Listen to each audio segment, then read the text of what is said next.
Muy buenas tardes. Otra vez veíamos en Las manos sobre la ciudad cómo los turbios manejos y combinaciones de la política hacían imposible el esclarecimiento de la verdad. En Lágrimas en la lluvia, por el contrario, aspiramos cada domingo a arrojar un poco de luz esclarecedora sobre las cuestiones de nuestro tiempo. Y para elegir esas cuestiones primordiales contamos con la ayuda de nuestros espectadores, a quienes semana tras semana solicitamos su colaboración. Para ello hemos dispuesto una dirección de correo electrónico a la que pueden hacernos llegar sus propuestas y sugerencias. Hemos recibido muchos correos esta semana, Cárcava. Pues muchísimos correos, como cada semana, Juan Manuel. Correos como el de Javier García Monedero, que nos propone la contraposición entre la ética de la verdad anglosajona y la ética de la lealtad a su juicio mediterránea. José María de la Cruz nos plantea dos posibles temas. El primero de ellos es el problema del paro. ¿Cómo es posible que hayamos llegado a la situación presente? ¿De qué manera se pueden crear puestos de trabajo con la actual reforma laboral? El segundo tema se podría titular Los Estados Armados de Norteamérica, el porqué de la violencia en general y en particular de los Estados Unidos. Cris González desea que hablemos sobre el terrorismo de ETA a la luz de la película Yoyes o del infierno vasco de Iñaki Arteta, y también nos pide Cris que sea o no un experto en el tema, que no falte en este programa el gran Miguel Ayuso. Desde Madrid, Jesús Hernández nos sugiere dedicar un programa al pudor, entendido como salvaguarda de la dignidad del hombre y del amor auténtico. Marta Figueroa, por su parte, nos solicita un programa dedicado al miedo a envejecer, característico de nuestro tiempo, como manifiesta el auge de la cirugía estética en nuestro país. Carlos de Andrés, desde Murcia, nos propone que analicemos las guerras carlistas. También Margarita Fernández nos anima a hacer más programas históricos, y María Dolores Ibáñez, desde Valencia, nos dice que le encantaría que se debatiera en el programa sobre los pecados capitales. Más cosas. A Gabriel Domingo le gustaría que hablásemos de la providencia y, cambiando totalmente de tercio, del Imperio Austrohúngaro. Por último, José María Sánchez se suma a la petición de otros muchos espectadores reclamando un programa sobre el capitalismo financiero. Ya saben que pueden enviarnos sus opiniones y sugerencias a la siguiente dirección de correo electrónico: lágrimas@intereconomia.tv. Repetimos, lágrimas@intereconomia.tv. Y ahí estaremos María Cárcava y yo mismo, dispuestos siempre a atender, en la medida de lo posible, esas peticiones. Muchas de ellas son reiteradas. Ahí está, por ejemplo, el tema del capitalismo financiero, al que esperamos dedicarle pronto un programa. Esta tarde nos reúne aquí un asunto de rabiosa y triste actualidad, aunque desde luego en nuestro programa no nos vamos a dedicar a analizar los asuntos concretos de corrupción política que hoy acaparan los titulares de la prensa, sino que vamos a tratar de dar un enfoque distinto, como les anticipábamos, profundizando en las causas de la corrupción, lo que esto supone para las instituciones políticas, para la sociedad, y analizar algunas paradojas especialmente crueles, ¿no? como el que sea precisamente en un Estado democrático, en donde presuntamente existe una división de poderes, un control de las instituciones, donde la corrupción se esté disparando. Para hablar de tan jugoso, a la vez que funesto asunto, contamos con la presencia de 4 invitados de excepción que paso de inmediato a presentarles. A todos ellos los conocen ya los espectadores de Lágrimas en la lluvia. Está con nosotros Arturo Beltrán, es magistrado presidente de la sección quinta de la Audiencia Provincial de Madrid, que además de enjuiciar los delitos graves propios de una audiencia, es la sección encargada competente para resolver todos los recursos de apelación en materia de vigilancia penitenciaria. Además, Arturo Beltrán es profesor encargado del curso de Derecho Penal de la Facultad de Derecho de la Universidad Pontificia de Comillas.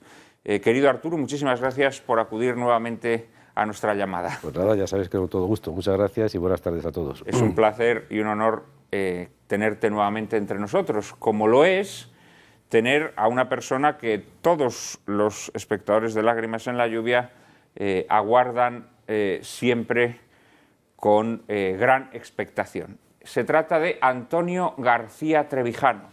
Abogado y pensador republicano. En 1974 organizó y coordinó la Junta Democrática de España. Ha publicado más de 1000 artículos en diarios tan diversos como ABC, El País, El Mundo o La Razón.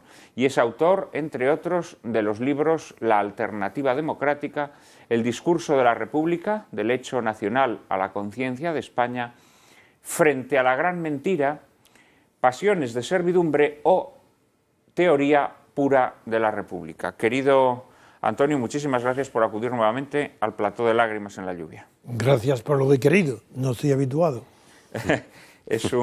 Hombre, por parte de hombres. Es un inmenso placer.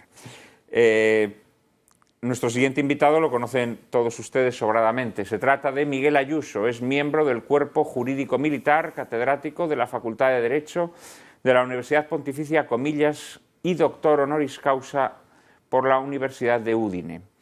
Presidente de la Unión Internacional de Juristas Católicos y del Consejo de Estudios Hispánicos Felipe II, es director de la revista Verbo. Además, es autor de 20 libros, entre ellos La Constitución Cristiana de los Estados, La Política, Oficio del Alma o El Estado en su laberinto. Querido Miguel, muy buenas tardes, muchas gracias por atender nuevamente nuestra petición. Muy buenas tardes, muchas gracias. Nos traes hoy, además, recién salido de la imprenta, el último número de la revista Verbo, que recoge, si no me equivoco, las actas de las jornadas que anualmente convocas, diriges las jornadas hispánicas de Derecho Natural, y en esta ocasión el tema monográfico de esta revista, el tema de esas jornadas fue el bien común, ¿no es así? Sí, sí, que tiene algo que ver con lo que vamos a discutir que hoy, o mejor dicho... Tiene bastante que ver. Negativamente, ¿no? Tiene bastante que ver. El otro lado efectivamente, de la cuestión. Pues ya saben nuestros espectadores que siempre les recomendamos la revista Verbo, dirigida por Miguel Ayuso, y este número además muy en especial dedicado al bien común, que por cierto también es un término muy manoseado y malversado, ¿no? En nuestro tiempo. Ya saben que pueden conseguir la revista Verbo dirigiéndose a la Fundación Espeiro, a su página de internet. Muchísimas gracias, Miguel, de corazón, por estar nuevamente con nosotros. Muchas gracias a vosotros. Y muchas gracias también a nuestro cuarto invitado. Se trata de José Luis González Quirós. Es profesor de Filosofía en la Universidad Rey Juan Carlos de Madrid y profesor de la Escuela Contemporánea de Humanidades en Madrid. Miembro del Consejo de Redacción de Nueva Revista. Entre sus obras merecen destacarse Una apología del patriotismo, Repensar la cultura o El porvenir de la razón en la era digital, entre otras. Querido José Luis, muchísimas gracias también a ti por tu presencia hoy entre nosotros. Ya sabes que me encanta y muchísimas gracias de nuevo por invitarme. Vamos a empezar haciendo un comentario sobre la película que acabamos de ver, esta película de Francesco Rosi, Las manos sobre la ciudad, que, bueno, a mí es una película que la verdad me gusta mucho. Es muy curioso porque este cine político de los años 60, y muy especialmente el cine de Francesco Rosi, que quizás sea su máximo representante, a pesar de que algunas circunstancias temporales pues ciertamente se han quedado lejanas, sin embargo conserva una fuerza, un brío, un ímpetu de denuncia que creo que se mantiene muy fresco, aunque ciertamente con algunos maniqueísmos que seguramente saldrán a relucir aquí. ¿Qué te ha parecido la película a ti, José Luis? ¿Las manos sobre la ciudad? Bueno, es una película excelente, sin duda. A mí me parece que ha pasado el tiempo sobre ella, que es una película que tiene una manera de presentar la corrupción que es muy típica de los años 60 y de la posición en que la izquierda europea, y en concreto italiana, apostaba por una moralización de la vida pública que no se produjo, ciertamente. Y es una película que realmente subraya un fondo real del problema de la corrupción, que está en muchas ocasiones ligado a los asuntos inmobiliarios y a las tramas internas de los partidos y a los intereses ocultos a los votantes, ¿no? Pero yo creo que, para desgracia de todos, el tema de la corrupción hoy en día es muchísimo más, está mucho más extendido, no se limita en absoluto al terreno inmobiliario. Quizá incluso en cierto sentido la corrupción inmobiliaria sea ya una corrupción de tercera clase, ¿no? De un poco más de andar por casa. Ahora quizás sí, hace 20 años. Claro, por eso digo que hace, en cambio, yo creo que muchas cosas empezaron por ahí, ¿no? Pero bien, en todo caso, la película es excelente desde el punto de vista cinematográfico. A mí Rod Steiger me parece que es un actor extraordinario y representa muy bien ese personaje, ¿no? Y luego toda esa cosa coral que tiene esta película, ¿no? De idas y venidas, de salidas de un espacio a otro y de conversaciones y esa dramatización, pues desde el punto de vista teatral o cinematográfico, es excelente, ¿no? De manera que, por supuesto, la película me ha gustado y además no la había visto, o sea que ha sido una oportunidad excelente, ¿no? Miguel, ¿y tú qué destacarías de Las manos sobre la ciudad? A mí la película me ha gustado y me ha interesado, que son dos cosas distintas que a veces pueden no coincidir. Solamente por poner un pero, subrayaría la disonancia del uso de la música en algunos momentos de la película, un poco anticuado, ¿verdad? En el que cuando se quiere subrayar los momentos de tensión dramática, en el que hay un silencio, en el que el personaje se está debatiendo, el personaje de que se trate se está debatiendo ante alguna gran encrucijada, queda marcado por una presencia musical absolutamente impertinente desde mi punto de vista. Pero al margen de este pequeño pero, que es simplemente por subrayar lo que más me ha chocado en sentido negativo, yo comparto el juicio positivo de José Luis y simplemente me permitiría añadir dos. A mí me parece que la película es ideal para hoy. Es decir, creo que igual que en otras ocasiones, en estas gratas conversaciones de los domingos por la tarde contigo, las películas son un poco forzadas. Esto no es una crítica a la dirección del programa, líbreme Dios de hacerlo. En esta ocasión casi podríamos dedicar toda la tarde solo a comentar aspectos de la película, porque a partir de la película saldrían prácticamente todas las cuestiones relevantes en el tema que nos ocupa. Yo me voy a permitir solamente, explorar unos territorios y acotar unos temas, pero muy brevemente. ¿Cuáles son los territorios? Para mí, el primer territorio, la ciudad de Nápoles, ciudad maravillosa. Venida menos, claro que venida menos, produce melancolía ver esa Nápoles maravillosa, venida menos en nuestros días, pero los aspectos positivos de Nápoles en esta película no pueden salir, porque por su propia naturaleza aquí tiene que regodearse en lo sombrío y quizá en lo tétrico. En segundo lugar... Por cierto, en la película la verdad es que es una ciudad muy arrasada por la especulación. Nápoles es una ciudad muy arrasada, pero todavía tú puedes filmar una Nápoles espléndida en su decadencia. Quienes hemos estado en Nápoles, claro, conocemos esa Nápoles espléndida que dices tú, pero realmente sorprendente las barriadas monstruosas que se muestran sobre todo en esas visiones panorámicas del comienzo de la película. Sí. ¿No? El segundo territorio en orden creciente sería lo que llaman el mezzogiorno en la película, el sur, la cuestión meridional que llaman, y que yo lo enlazaría pues con el viejo reino de Nápoles, el viejo reino hispánico de Nápoles, arrasado por la unidad italiana. En realidad, ahí hay una cuestión histórica interesantísima, que es que ese Nápoles que nosotros estamos viendo destruido, y en realidad todo el sur italiano, padece desde 1861 y desde 1870 el saqueo del norte. Este sería un tema interesantísimo, pero que tiene una conexión con la película, porque sociológicamente hay un punto de resentimiento que emerge en buena medida en los aspectos populares. En tercer lugar, es Italia. Ya no es ni la ciudad de Nápoles, no es siquiera el reino de Nápoles, el viejo reino de Nápoles, sino que es Italia. Ya es la Italia de la Segunda Guerra Mundial, de después de la Segunda Guerra Mundial. Es la Italia en la que los Estados Unidos han impuesto, a través de la Constitución de 1947, lo que nuestro querido amigo Dalmacio Negro llamaría el consenso socialdemócrata. Es decir, han impuesto una especie de sistema corrupto en su entraña, en el que el agente principal de corrupción es la democracia cristiana. Por eso, aunque la película sea izquierdizante e ideologizada en este sentido, no resulta del todo injusta, porque la democracia cristiana tiene una mayor culpa en todos los fenómenos de corrupción que se producen en la época. Que el Partido Comunista no está compuesto por seres arcangélicos, a diferencia de lo que aparece en la película, es de toda evidencia, porque la corrupción es del sistema, pero dentro del sistema las riendas las lleva la democracia cristiana. Y en cuarto lugar, en realidad, el cuarto escenario y último escenario es el estado de partidos. El estado de partidos. Claro, Italia es lo que otros llamaron partitocracia. Ese modelo, que es el modelo que genera corrupción y del que Italia fue la avanzada, en cambio, y que se ve magníficamente en la película, en cambio, hoy diríamos que nunca mejor que esta tarde para hablar del asunto, porque es que hoy hemos adelantado a Italia en ese sistema y, por tanto, adelantando a Italia en la ejecución de ese sistema, naturalmente la corrupción no ha podido sino dispararse. Si de los escenarios o de los territorios pasamos a los temas, pues si es que todos los temas, hay infinitos, pero voy a seleccionar algunos. Vas a hablar de los temas después, voy a dar en una segunda ronda. Lo que quieras. Vamos a poder hacer una segunda ronda.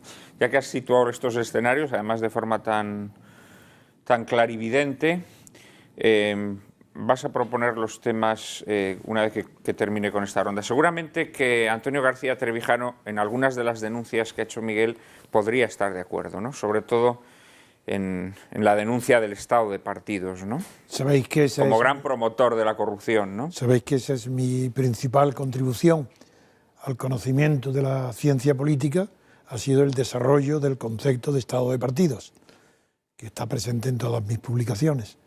Pero hablando, la primera pregunta ha sido la película, y me atengo a tu disciplina para que pueda hacer varias observaciones que creo pertinentes. Una, el nombre.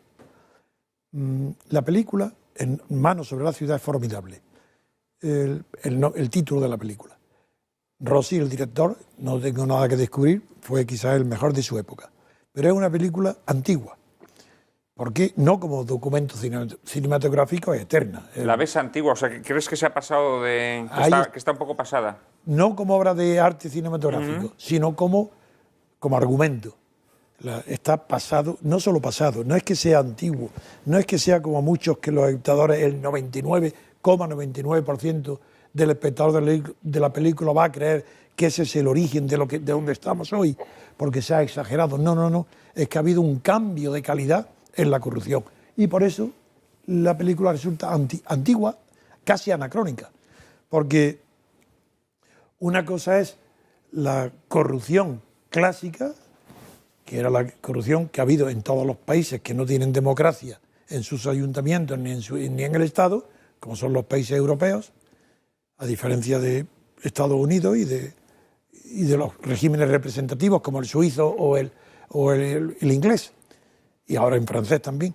La diferencia es que antes la corrupción no era producto del sistema bancario, sino producto de la naturaleza humana, que se aprovechan de la corrupción de la política, obtener licencias, obtener favores administrativos para enriquecerse, variando los planes de urbanización, construyendo en sitios para los cuales se recalificaban expresamente los terrenos. Eso es antiguo, eso es primitivo, eso es clásico. Y eso no es lo que ha producido la burbuja inmobiliaria, ni la crisis actual. Eso es una falta de conocimiento de las causas profundas que han llevado a la crisis que hay hoy en toda Europa e incluso en parte de Estados Unidos. Y eso es lo que yo quiero, en mi primera intervención, destacar. Que la novedad está en que en esa película todavía la banca no tiene un papel preponderante en la corrupción, porque la banca presta dinero a los que son solventes. Desde ese momento, la banca no puede ser la primera responsable, porque la solvencia es anterior a la banca y da préstamos e hipotecas a quien puede responder. Pero hoy no. Hoy no, la crisis financiera se ha producido porque la banca, el sistema bancario mundial, inventó algo monstruoso, que es que la solvencia la creaba ella. La banca ha hecho solventes a millones y millones y millones de consumidores de clases pobres o medias, a los que le daba un crédito infinitamente superior al valor del bien que ellos podían aportar.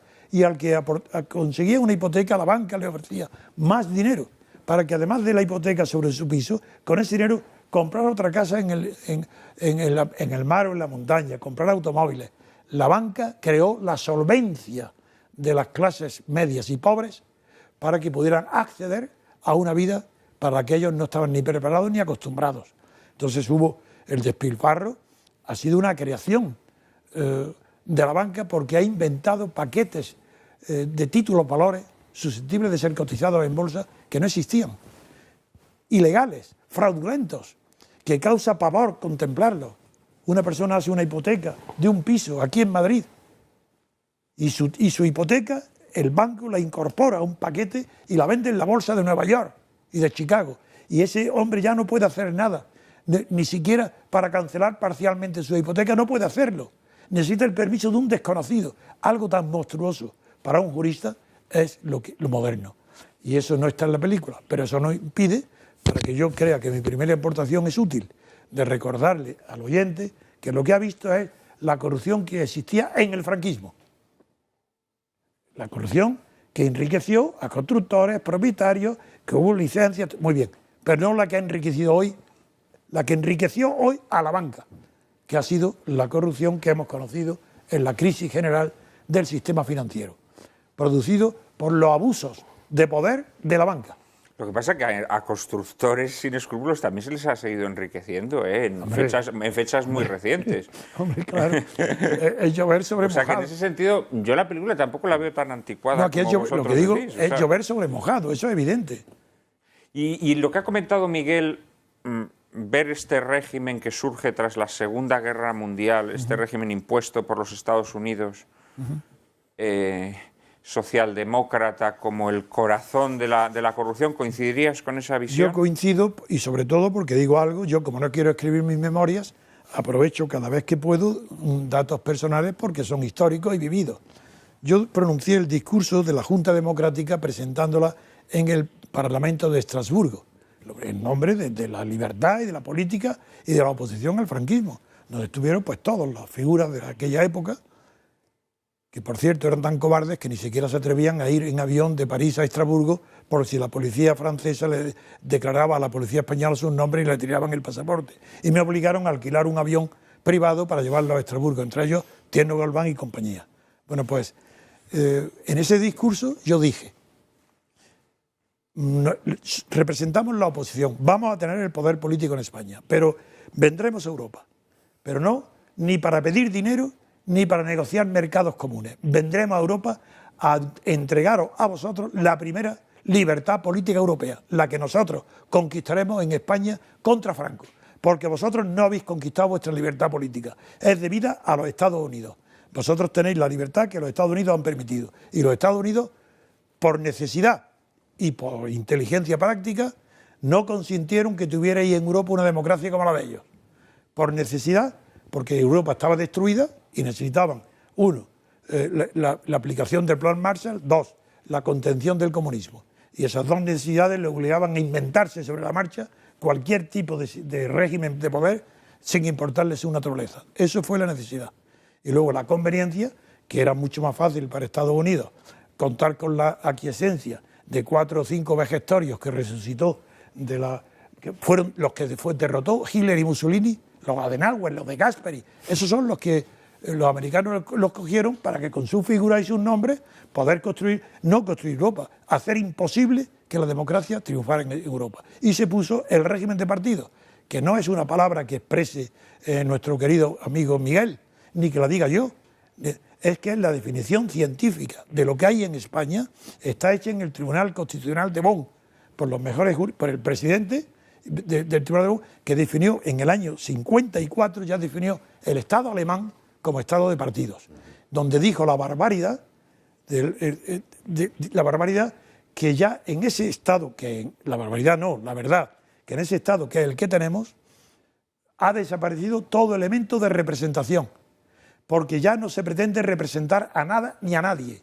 La sociedad no está representada. Eso lo dice en Alemania un defensor del sistema alemán, un defensor de la partitocracia. Pero dijo la verdad porque era un hombre inteligente. Se llamaba Leibholz. Pues este dijo que ya han desaparecido los elementos de representación, pero en cambio hemos llegado a la mejor de las democracias, incluso superior a la de Rousseau, porque lo que queremos es la integración de las masas en el Estado. Amigos espectadores, el deseo de Franco, de Mussolini y de Hitler. Integración de las masas en el Estado. ¿A través de cómo? Metiendo a los partidos en el Estado, haciéndolo a todos estatales. Por eso los partidos no están civilizados, porque un partido, para estar civilizado, tiene que nacer y vivir en la sociedad civil. Bueno, después de estas declaraciones explosivas de Antonio, Arturo, Y porque son amigos. y volviendo a la película, ¿qué te ha parecido? Pues yo me alegro de hablar el último, y así voy a ser mucho más breve. Pero es que a mí me pasa con el cine como con las novelas o con el vino, que me gusta o no me gusta y no me pidan demasiadas explicaciones. Es una cosa que... esa gente que prueba una copa de vino y dice aromas de vainilla, toques de plátano, pera, tostados, café, y uno dice, Dios mío, yo estoy bebiendo otra copa, a mí no tengo ningún aroma de vainilla, no huelo a café. No. Bueno, pues en esta película, yo desde luego, todos los que han sido capaces de decir mis predecesores, a mí ni se me había pasado por la cabeza, a raíz de la película, quiero decir, ves la corrupción urbanística clásica, que aquí ha existido hasta hoy, sigue existiendo, ahora ya no, porque es que ahora ya el suelo no vale lo que valía antes. Pero mientras ha valido, claro que sí, eso de mediante un acto administrativo, que una cosa que valga uno pase a valer 10.000, es que es realmente una tentación, reconozcamos que difícil de vencer. Bien, pues entonces yo me permito decir, la película me ha gustado y me parece a propósito del tema que vamos a tratar. O sea, ahora que después haya que decir que es una corrupción que hoy está superada por otro tipo de corrupciones, que existe la corrupción financiera, que existe la corrupción de la política de partidos, pues naturalmente, y que además esas son probablemente más graves y más vigentes en este momento, ¿no? Quizá la más terrible de todas, a mi juicio, sea en este momento pues el que se están creando productos que incluso a los que hemos hecho del derecho el objetivo, el estudio de nuestra vida, nos resultan ininteligibles. Yo hay un montón de productos financieros que no sé en qué consisten, pero que han convertido pues el derecho mercantil en un derecho de pura especulación y la banca en una correduría de apuestas, la bolsa en una correduría de apuestas donde se puede apostar al alza, a la baja, no se trata de si las cosas van bien gano y si las cosas van mal pierdo, no, si las cosas van mal yo también gano si he apostado que vayan mal. Bueno, ya eso es algo que, bueno, mire usted, eso se puede hacer en un partido Madrid-Barcelona. Yo apuesto a que pierde el Madrid. Bueno, pues si pierde, has ganado. Pero que eso se pueda hacer con la economía de un país entero, por ejemplo, como se está haciendo, es algo que me resulta profundamente inmoral. Y sin embargo está ahí. Y está admitido por nuestras leyes, por las leyes españolas y por las norteamericanas y por las inglesas, por las de las democracias aparentemente más perfectas. Pues es algo que te sobrecoge. Y yo en ese sentido, cada vez que leo el periódico, te encuentras cosas como es que se está apostando a que quiebra la economía de Grecia. Y dices, no, pero ¿se puede apostar a eso? ¿Es moral que se permita apostar a eso? Bueno, pues se permite. O sea, pues vamos a hacer una pequeña pausa, Arturo, y enseguida, en apenas un minuto, estamos nuevamente con todos ustedes.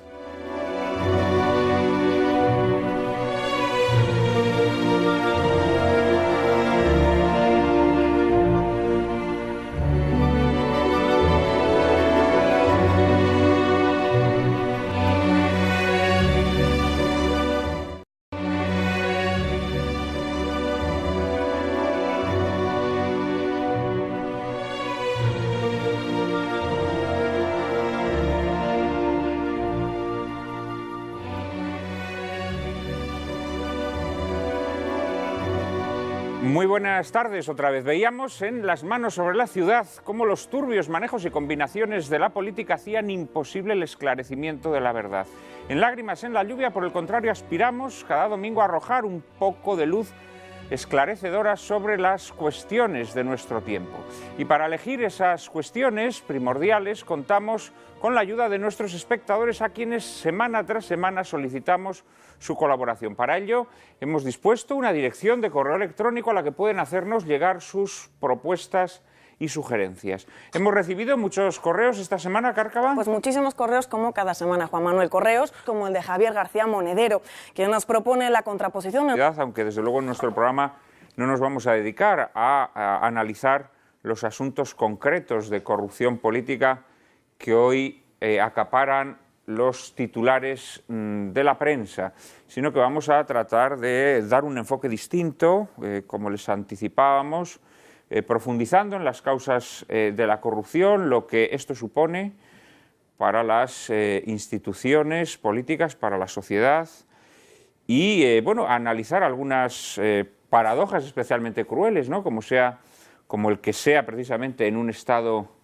democrático, en donde presuntamente existe una división de poderes, un control de las instituciones, donde la corrupción se esté disparando. Para hablar de tan jugoso, a la vez que funesto asunto, contamos con la presencia de 4 invitados de excepción que paso de inmediato a presentarles. A todos ellos los conoce. Entre la ética de la verdad anglosajona y la ética de la lealtad a su juicio mediterránea. José María de la Cruz nos plantea 2 posibles temas. El primero de ellos es el problema del paro. ¿Cómo es posible que hayamos llegado a la situación presente? ¿De qué manera se pueden crear puestos de trabajo con la actual reforma laboral?